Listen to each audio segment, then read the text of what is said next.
ఓం నమో శ్రీ వెంకటేశాయ. ఒక చిన్న కథని మీతో పంచుకుంటున్నాను. అతి మంచితనం కూడా సరైనది కాదేమో అని దానికి ఒక ఉదాహరణగా నేను ఈ విషయాన్ని చెప్తున్నాను.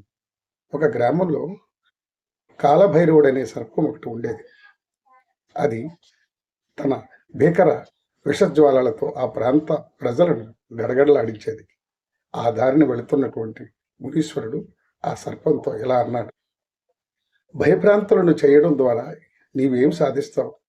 మనకు కావలసింది ఏమిటంటే నెమ్మదితనము, జాలి, కరుణ, ధర్మబద్ధమైనటువంటి జీవితమే పరమేశ్వరుని కృపకు దగ్గర దారి అని చెప్పాడు.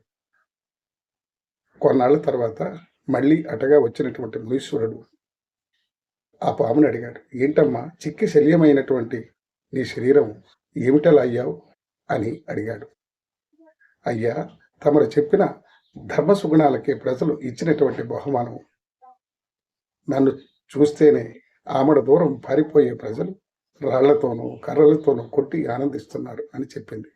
అందుకు మునీశ్వరుడు ఈ విధంగా అన్నాడు, నేనేమన్నది, ఎవరికి అపకారము చేయవద్దని చెప్పేనా గాని భగవంతుడు నీ రక్షణ కోసం ఇచ్చినటువంటి బుస కొట్టొద్దు అని నేను చెప్పానా?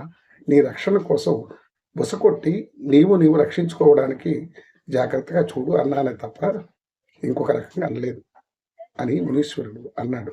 అందుచేత మనలో మంచితనం ఉండటం వేరు. ఆ మంచితనాన్ని చేతగానితనంగా భావిస్తే బుస కొట్టడము అనగా కనులెర్ర చేయడం లాంటిది చేస్తేనే కొంతమంది కంట్రోల్గా ఉంటారు. అది లేకపోతే రెచ్చిపోతారు. అందుకే అతి మంచితనం కూడా ప్రమాదమే. మంచితనం ఉండాలి, కానీ అతి మంచితనం మాత్రం పనికిరాదు ఈ సమాజానికి. ఇది నచ్చితే జయ శ్రీమన్నారాయణ అని కామెంట్ చేయండి.